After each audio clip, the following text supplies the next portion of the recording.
안녕하세요. 오늘은 도시형 생활주택부터 학습하도록 하겠습니다. 도시형 생활주택은 아파트는 아니고요. 그리고 활성화 측면에서 이 분양가 상한제 같은 거는 적용을 안 합니다. 나중에 또 언급될 거고요. 분양가 상한제라는 것은 분양가를 어느 정도 일정 선 이상 높이지 못하도록 함으로써 공급자, 건설사 입장에서는 제한 요소가 되잖아요. 그런데 도시형 생활주택은 장려하는 측면이 있기 때문에 서로 상충되죠. 그래서 분양가 상한제는 적용을 하지 않는다는 건 이것도 굉장히 중요한 내용인데 후에 다시 한번 다룰 겁니다. 자, 그리고 도시형 생활주택은 어떤 것이냐? 300세대 미만, 그러니까 299세대 이하가 되겠죠. 300세대 미만의 국민주택 규모에 해당하는 주택으로서 도시지역에 건설하는 다음의 주택을 말해요. 그래서 어떤 게 있냐면 아파트형 주택과 단지형 연립주택, 단지형 다세대 주택이 있어요. 원래 개정되기 전에는 이거를 아파트형 주택을 소형주택이라고 했죠. 소형주택이라고 했는데 이 소형주택이 이름이 아파트형 주택으로 바뀌었어요. 작년 말에 입법돼가지고 이제 막 바뀌었기 때문에 아마 규제를 전에 사신 분들은 이 소형주택으로 되어 있을 텐데요. 아파트형 주택으로 바꾸시기 바랍니다. 그 내용에 있어서 가장 크게 바뀐 부분은 뭐냐면 그전에는 이 소형주택이 세대별 주거 전용 면적이 60제곱미터 이하일 것이라는 조건이 있었어요. 그러니까 이 작은 규모만 아파트형 주택으로 지을 수 있도록 했는데 요즘 사실 추세가 이 소형 아파트들은 분양이 안 돼서 남아돌고 좀 큰 평수 위주로 이렇게 매물이 소화되는 그런 추세에 있죠. 그러다 보니까 이 아파트형 주택 이 60제곱미터 이하로 제한하면은 공급에 문제가 생기는 거예요. 그래서 이 조항을 이제 없앤 거예요. 이 말인즉 85세대 이하로까지 가능하다는 거죠. 그래서 전용 면적 85세대 이하 세대로 구성된 5층 이상의 아파트 형태의 도시형 생활주택이 건설이 가능해졌다. 그렇게 좀 더 풀어줬다. 그래서 이런 식으로 공급을 장려하는 방식으로 바뀌었다. 그렇게 이해를 하시면 되겠어요. 나머지 2, 3번은 사실 큰 의미는 없고요. 욕실, 부엌 당연히 설치해야 되고요. 주거가 가능하려면 당연히 있어야 되는 것이고 지하층에 세대를 설치하지 아니하는 거 당연한 거고요. 중요한 거는 85세대까지 건설이 가능해졌다. 그 이름이 아파트형 주택으로 바뀌었다. 그렇게 알아두시고 이제 밑에 걸 보면은 그러니까 이제 여기서도 소형주택이 아닌 아파트형 주택으로 이름이 바뀌었죠. 아파트형 주택이 아닌 연립주택을 단지형 연립주택이라고 말하고요. 이것도 이렇게 원래는 연립주택은 4계층까지 가능했잖아요. 그런데 건축위원회의 심의를 받은 경우에는 주택으로 쓰는 층수를 5계층까지 건축할 수 있도록 그렇게 좀 완화를 해준 겁니다. 그리고 원래 다세대 주택은 이 4계층까지였잖아요. 근데 이것도 단지형 다세대 주택이라는 이름으로 바꾸고 아파트형 주택이 아닌 다세대 주택을 말하고요. 건축위원회 심의를 받은 경우에 주택으로 쓰는 층수를 5계층까지 건축할 수 있도록 해준 겁니다. 자, 그리고 경우에 따라서 이 아파트형 주택과 단지형 연립주택과 단지형 다세대 주택이 혼재할 수도 있는데 이런 경우 어떻게 이것들을 정리할 것인가? 그래서 이 복합 건축을 일정 기준에 의해서 제한을 하고 있어요. 그 내용을 살펴볼게요. 하나의 건축물에는 도시형 생활주택, 위에 살펴본 아파트형 주택과 단지형 연립주택, 그리고 단지형 다세대 주택을 말하죠. 도시형 생활주택과 그 밖의 주택을 함께 건축할 수가 없어요. 그리고 단지형 연립주택과 단지형 다세대 주택과 아까 이 소형주택은 아파트형 주택이라고 말했죠. 아파트형 주택을 함께 건축할 수가 없도록 그렇게 하고 있습니다. 이것이 원칙인데 그런데 예외적으로 이 도시형 생활주택과 그 밖의 주택을 함께 건축할 수 있는 경우도 있어요. 어떤 경우냐? 도시형 생활주택과 주거 전용 면적이 85제곱미터를 초과하는 주택 1세대를 함께 건축할 수 있도록 해줍니다. 이 의미는 뭐냐면 이제 그 땅을 가진 사람이 도시형 생활주택을 짓고 그 중에 한 채는 85제곱미터를 초과할 수도 있도록 그렇게 해서 거기에 같이 살면서 건물을 그 주택을 좀 관리하고 그럴 필요가 있겠죠. 그래서 뭐 주인 세대를 위한 그러한 조항이다. 그렇게 이해해도 되겠습니다. 또 그 다음에 준주거 지역 또는 상업 지역에서 소형주택, 이거는 이제 아파트형 주택으로 바뀌었다고 그랬죠. 아파트형 주택과 도시형 생활주택 외의 주택을 함께 건축하는 경우, 자 준주거 지역 또는 상업 지역 같은 데서 이 아파트형 주택 플러스 도시형 생활주택 외의 주택을 함께 건축하는 경우 건축할 수 있도록 해준다. 그렇게 이해하시면 되겠습니다. 자, 그 다음에 이제 부대시설, 복리시설 등에 대해서 알아볼게요. 이 부대시설이라는 건 뭐냐면은 주택에 딸린 이런 시설, 설비 등을 말하는데요.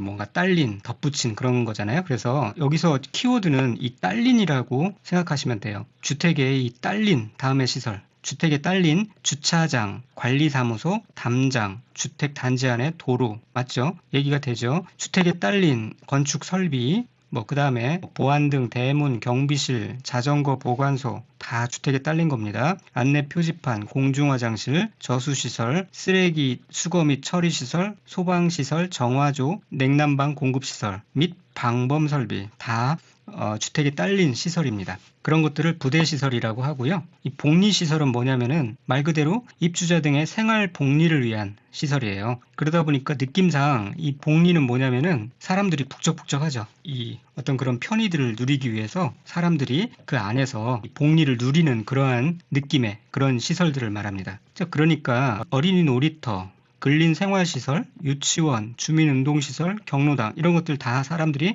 안에서 복작복작되면서 그 편의를 누리고 있죠. 입주자 등의 생활 복리를 위하여 대통령으로 정하는 공동시설, 즉 공동시설에는 공동작업장도 있고요. 주민 공동시설 등이 있습니다. 이런 것들이 이제 복리시설에 해당됩니다. 이 두 개를 바꿔서 문제가 자주 나오니까요. 이 하나하나를 다 암기할 필요는 없지만 그 느낌을 정확하게 알고 계시면은 답을 찾는데 문제가 없을 겁니다. 그 다음에 기간시설. 기간시설은 기초 기자에다가 줄기간자 쓰잖아요. 기초, 근간이 되는 그런 시설을 말해요. 그런데 그 형태가 좀 긴 선과 같은 그런 형태로 되어 있어요. 도로, 상하수도, 전기시설, 가스시설, 통신시설, 지역난방시설 모두 기초가 되는 근간이 되는 그런 긴 형태의 시설을 말하죠. 그런데 그 기간시설 중에서도 이 간선시설이 있어요. 말이 비슷해서 헷갈리죠? 줄기가 되는 어떤 선 형태의 시설을 말하는데 이 키워드는 이 기간시설을 연결시키는 시설이라고 연결선이다 라고 그렇게 생각하시면 돼요. 그래서 위에 나와 있는 이러한 이 기간시설 등 주택단지 안에 이러한 기간시설을 주택단지 밖에 있는 역시 같은 종류의 기간시설에 연결시키는 시설을 말해요. 그러니까 이 주택단지가 이렇게 있으면은요, 이 도로나 상하수도, 전기시설 이런 것들이 이제 바깥에 이렇게 지나가고 있을 거고요. 그리고 이 안에도 똑같은 아파트 안에 도로와 상하수도와 전기시설 등이 있을 거 아니에요? 이것들을 이렇게 연결시켜주는 이 시설이 필요할 겁니다. 그래야 이 아파트 단지가 정상 작동하니까요. 그렇게 이렇게 연결시켜주는 선을 간선시설이라고 얘기를 하는데 플러스 가스시설, 통신시설, 지역난방시설 같은 경우에는 주택 단지 안에 그런 가스시설, 통신시설, 지역난방시설이 있다면 이것도 간선시설로 포함한다. 그래서 보통 가통지라고 이렇게 외우죠. 이 가통지는 주택 단지 안에 이러한 기간시설도 간선시설로 이렇게 부릅니다. 그래서 다시 정리하면 이 간선시설은 이 기간시설, 아파트 안에 있는 기간시설과 밖에 있는 기간시설을 연결시키는 시설을 말하는데요. 특별히 가통지의 경우에는 주택 단지 안의 기간시설도 간선시설로 부릅니다. 그렇게 정리해 두시면 되겠습니다. 그 다음에 이제 주택 단지에 대해서 알아보도록 할게요. 여러분이 살고 있는 아파트 단지를 생각하시면서 내용을 보시면 되겠어요. 주택과 그 부대시설, 복리시설을 건설하거나 대지를 조성하는 데 사용되는 일단의 그런 토지를 말해요. 그 일단의 토지 안에 주택도 있고 부대시설도 있고 복리시설도 있는 거죠. 다만 아래의 시설로 분리된 토지는 각각 별개의 주택단지로 봅니다. 만약에 고속철도가 있다, 중간에 철도가 있다, 자동차 전용도로가 있다 그러면은 별개의 주택단지로 보는 거예요. 또 폭 8m 이상의 도시계획 예정도로가 있다. 폭 20m 이상인 일반도로가 있다. 또 보행자 및 자동차의 통행이 가능한 도로로서 도시군 계획시설인 도로, 또 도로법에 의한 일반국도, 또 특별시, 도광역시, 도 또는 지방도 이런 것들이 중간에 있으면은 각각 별개의 주택단지로 본다는 거예요. 별거 아닌 것 같지만 주는 답으로 주는 문제로 간혹 나오니까 이것도 알아두셔야 되는데요. 이렇게 알아두시면 되겠어요. 주택단지 안에 고철 자동차가 있어요. 그걸 가지고 팔도를 20일 동안 여행하고 일지 썼다. 자, 고철 자동차, 고속도로, 철도, 자동차 전용도로가 있죠. 그 다음에 팔도, 8m 이상인 도시계획 예정도로 20m인 일반도로, 그 다음에 일지를 썼죠. 일반국도, 지방도 이런 것들이 이제 단지를 가로지르고 있으면 각각의 별개의 주택단지로 보는 거예요.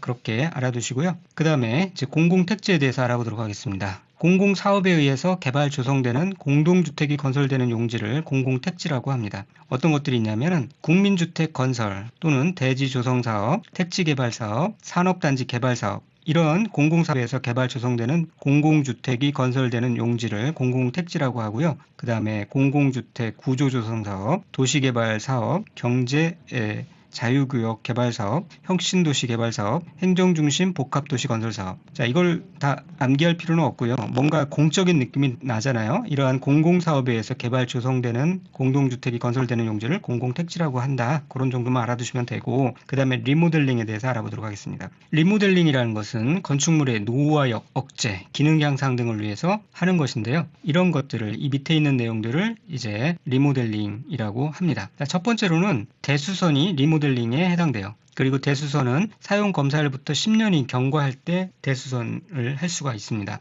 그 다음에 증축하는 행위도 리모델링에 해당되는데요. 다만 조건이 붙습니다. 사용 검사일 또는 사용 승인로부터 15년이 지난 공동주택을 각 세대의 주거 전용 면적의 30% 이내에서 증축할 때, 그때 리모델링이라고 합니다. 15년이 지난 공동주택을 각 세대의 주거 전용 면적의 30% 이내에서 할 때. 그런데 이 85제곱미터 미만인 경우에는 40% 이내까지 증축을 할 수 있도록 해줍니다. 자, 그 다음에 또 위에 이어지는 내용인데요. 이에 따른 각 세대의 증축 가능 면적을 합산한 면적의 범위에서 기존 세대수의 15% 이내에서 세대수를 증가하는 증축 행위를 리모델링이라고 합니다. 다만 수직으로 증축하는 행위는 다음의 요건을 모두 충족하는 경우로서 한정한다 해서 이런 내용이 나오는데, 이 수직으로 증축하는 행위의 대상이 되는 기존 건축물의 층수가 15층 이상인 경우에는 3개 층, 그 다음에 수직 증축형 리모델링의 대상이 되는 기존 건축물의 층수가 14층 이하인 경우에는 2개층까지만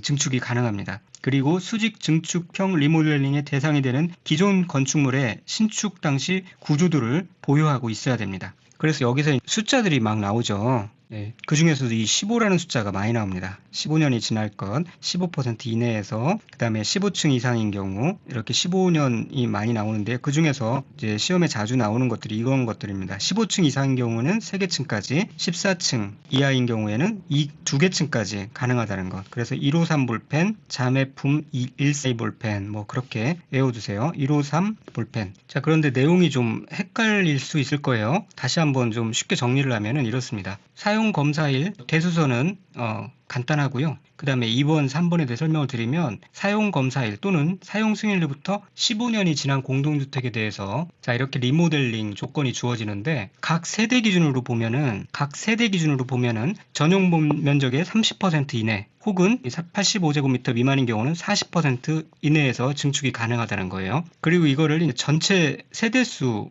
에서 보면은 기존 세대수의 15% 이내에서 그 세대수를 증축할 수 있다는 거예요. 그러니까 각 세대는 30 혹은 40%, 전체 세대수 입장에서 보면은 15%까지 가능하다는 거죠. 그러니까 만약에 각 세대 입장에서 보면은 80제곱미터 짜리는 최대 플러스 32제곱미터까지 확장이 가능하다는 거예요. 이거는 85제곱미터 미만이니까요. 40%면은 32제곱미터까지 확장이 가능하다는 거고, 세대수 입장에서 보면은 만약에 이 100세대 아파트가 있다 그러면은 이 15세대까지만 증축을 통해서 추가로 만들 수 있다, 그런 얘기예요. 그리고 시험에 잘 나오는 부분은 요 숫자 꼭 암기해 두시고요. 자, 그 다음에 토지 임대부 분양주택에 대해서 알아보도록 하겠습니다. 토지 임대부 분양주택이라는 거는 아주 괜찮은 정책인데요. 뭐냐면 토지의 소유권은 사업계획의 승인을 받아서 토지 임대부 분양주택 건설 사업을 실행하는 자가 가지고요. 그 다음에 이 건축물 및 복리시설 등에 대한 소유권은 주택을 분양받은 자가 가지는 주택을 말해요.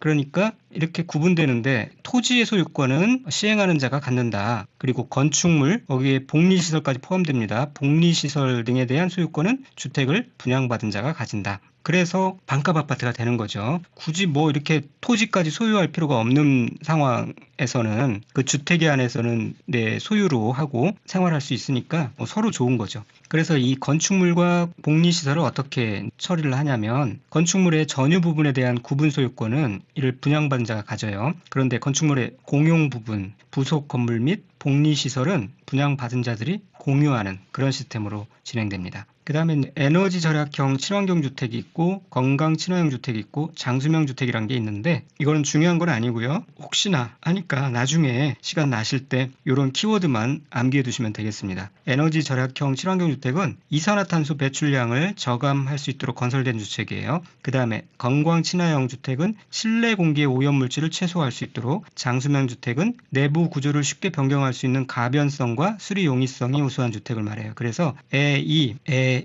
건실해야 장가가지 그렇게 암기해두시면 되겠습니다. 이 키워드만 아시면 문제를 다 찾을 수 있을 것이고요. 자, 그 다음에 공구에 대해서 알아보도록 할게요. 망치 같은 게 아니라 1공구, 2공구 그런 말을 쓰잖아요. 그렇게 하나의 주택단지에서 둘 이상으로 구분되는 1단의 구역을 공구라고 합니다. 그래서 이 구역 단위로 착공 신고를 하고 사용 검사를 별도로 수행할 수 있도록 하고 있죠. 그래서 이렇게 주택단지가 둘 이상으로 구분되는 기준을 보면은 주택단지 안에 도로, 부설주차장, 옹벽 또는 축대 등을 설치하거나 공간을 조성해서 6m 이상의 폭으로 공구간 경계를 설정할 때 그때 이제 그 주택단지를 1공구, 2공구 그렇게 구분해서 말할 수가 있는 거죠. 그때 이 공구별 세대수는 300세대 이상으로 해야 되고요. 그러니까 최소 2개로 나눠져 있다 그러면은 300세대, 300세대 이렇게 할 때 공구별 세대수가 충족되니 이 전체 세대수는 600세대 이상이 되겠죠. 그렇게 전체 세대수는 600세대 이상으로 할 것.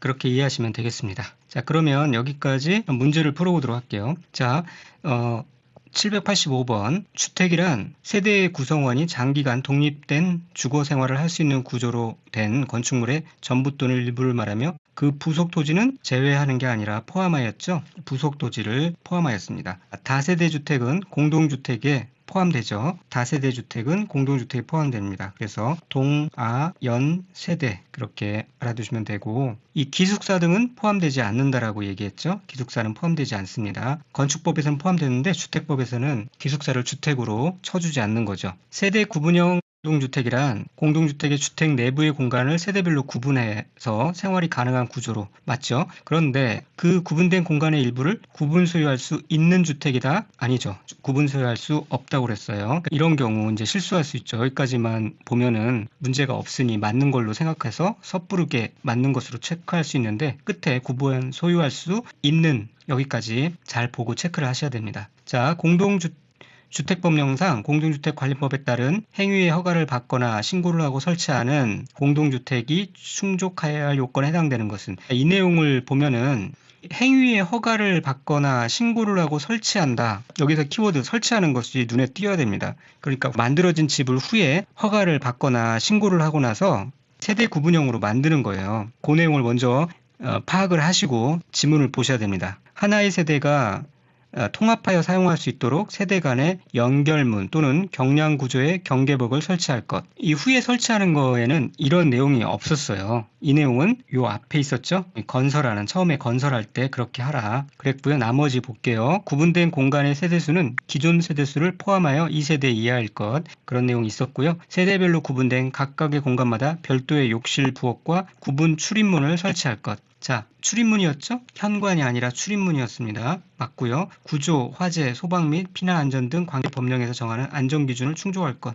당연하죠? 맞죠? 그래서 니은, 디귿, 리언이 맞습니다. 그래서 건설하는 것은 설, 현, 연, 경, 세, 주, 삼 이렇게 키워드를 따서 암기하시라고 그랬죠. 연결문, 경량구조 이런 거 나오면 처음부터 건설하는 세대 구분형 공동주택인 경우입니다. 자, 790번 주택법령상 공동주택관리법에 따른 행위의 허가를 받거나 신고를 하고 설치하는 자, 위와 똑같은 거죠. 공동주택은 세대별로 구분된 각각의 공간마다 별도의 욕실, 부엌과 현관을 설치해야 된다. 요게 이제 문제라고 그랬죠. 후에 이미 만들어진 아파트 구조에서 설치를 세대 구분형으로 할 때는 현관까지 만들 수는 없다고 그랬어요. 그냥 출입문만 낼 수 있도록 그래서 세대를 구분할 수 있도록 그렇게 한다고 얘기했습니다. 그래서 틀린 내용이죠. 출입문이었습니다. 자, 그 다음에 791번 사업계획의 승인을 받아 건설하는 자 세대 구분형 공동주택의 세대별로 구분된 각각의 공간의 주거 전용 면적의 합계가 주택단지 전체 주거 전용 면적의 합계의 3분의 1을 넘지 않아야 한다. 자, 이거는 첫 번째 경우죠. 건설하는 겁니다. 건설하는 세대 구분형 공동주택이고요. 세주 3 할 때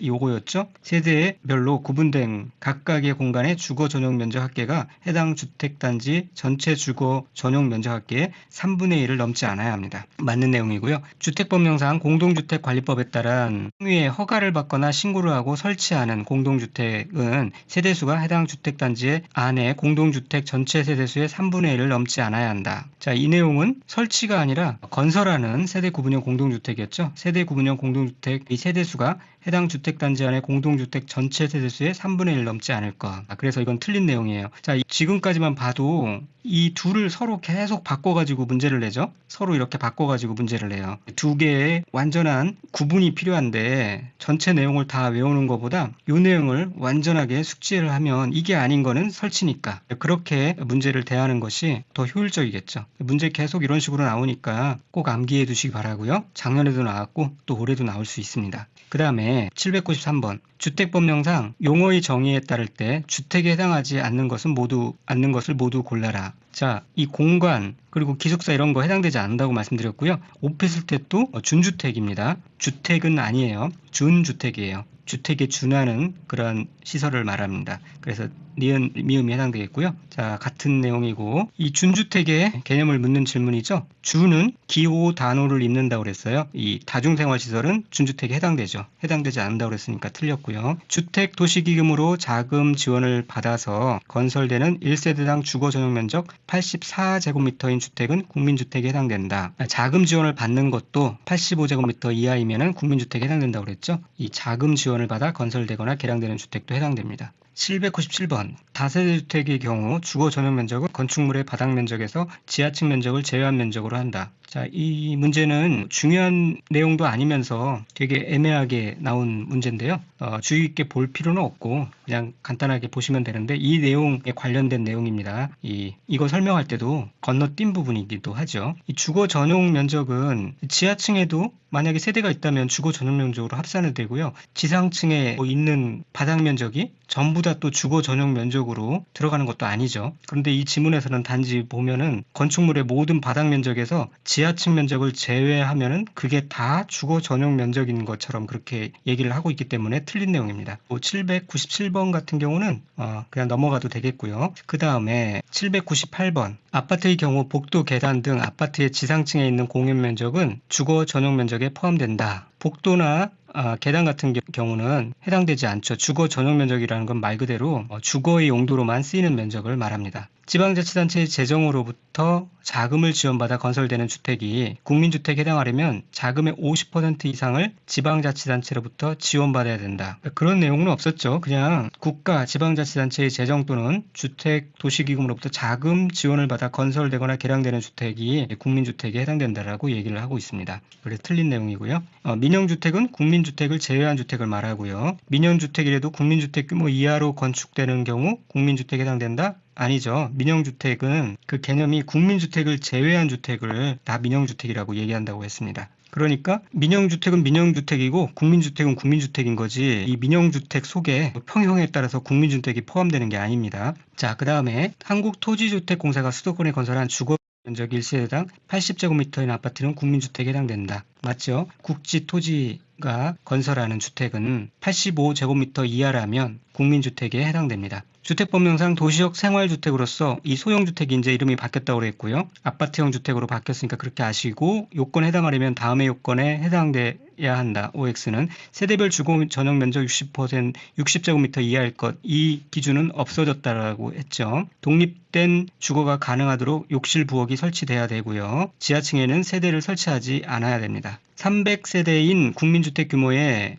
단지형 다세대 주택은 도시형 생활주택에 해당된다. 300세대 미만이라고 그랬죠. 미만이니까 300세대는 포함되지 않습니다. 그래서 틀린 말이에요. 주택법령상 주택의 건설에 관한 설명으로 하나의 건축물에는 단지형 연립주택 또는 단지형 다세대주택과 소형주택을 함께 건축할 수가 없죠. 맞습니다. 이 복합건축의 제한에 보면은 단지형 연립주택 또는 단지형 다세대주택과 이 소형주택이라고 그랬는데 이게 아파트형 주택이고요. 이 아파트형 주택을 함께 건축할 수가 없습니다. 주민공동시설은 부대시설에 해당된다. 부대시설은 딸린이라고 그랬죠? 이 주민공동시설 안에서 이제 복작복작하는 시설이죠. 복리시설입니다. 주택에 딸린 자전거 보관소는 복리시설이 아니라 부대시설, 딸린 시설이죠. 그 다음에 주택에 딸린 건축법에 따른 건축설비와 방범설비는 복리시설이 아니라 부대시설이죠. 주택단지에 딸린 어린이 놀이터, 근린생활시설, 유치원 이런 것들은 어린이 놀이터, 근린생활시설, 유치원, 주민운동시설까지는 복작복작되죠. 복리시설입니다. 그런데 이 지역 난방 공급 시설은 주택단지에 딸린 부대 시설에 포함되겠네요. 그래서 섞어서 이렇게도 나옵니다. 그 다음에 도로, 상하수도, 전기시설, 가스시설, 통신시설, 지역난방시설은 기간시설에 해당된다. 맞죠? 네, 맞습니다. 기간시설에 이런 것들이 이제 포함됩니다. 주택법령상 기간시설에 해당되지 않는 것은, 자, 요것은 기간시설에 해당되죠. 그러나 어린 놀이터는 복리를 위한 시설이죠. 아이들이 복작복작 되니까 복리시설. 그 다음에 주택단지에 해당되는 토지가 폭 8m 이상인 도시계획 예정도로 분리된 경우 분리된 토지를 각각의 주택단지로 보죠. 8도를 여행했죠. 20일 동안. 주택단지가 폭 10m의 일반 도로로 분리된 토지는 각각의 별개의 주택단지로 본다? 아니죠. 20일 동안 여행했죠. 그 다음에 산업 입지 및 개발에 관한 법률에 따른 산업단지 개발 사업에 의하여 개발 조성되는 공동주택이 건설되는 용지는 공공택지에 해당되지요. 산업단지 개발 사업이요. 자, 수직 증축형 리모델링의 대상이 되는 기존 건축물의 층수가 12층인 경우에는 2계층까지 증축할 수 있다. 자, 1, 5, 3이었고요. 이 자매 모델이 1, 4, 2였습니다. 15층 이상인 경우는 3계층까지, 14층 이하인 경우에는 2계층까지, 그러니까 2계층까지 맞습니다. 수직 리모델링이 대상이 되는 기존 건축물의 층수가 15층 이상인 경우는 3계층까지 할 수 있죠. 주택법령상 리모델링에 관한 설명으로 기존 14층 건축물의 수직 증축형 리모델링이 허용되는 경우 2계층까지 할 수 있죠. 이 주택건설 사업을 시행하는 자가 전체 세대수가 600세대 이상인 주택단지를 공구별로 분할하여 주택을 건설 공급할 수가 있죠. 300, 300, 300, 300 해가지고 600까지 가능합니다. 공구란 하나의 주택단지에서 둘 이상으로 구분되는 1단의 구역으로서 공구별 세대수는 200세대 이상으로 해야 된다. 공구별 세대수는 300세대로 해야 되죠. 공구별 세대수는 300세대로 해서 전체 세대수가 600세대가 되어야 됩니다. 자, 여기까지 문제까지 알아봤고요. 다음 시간부터는 주택의 건설로 들어가서 살펴보도록 하겠습니다. 감사합니다.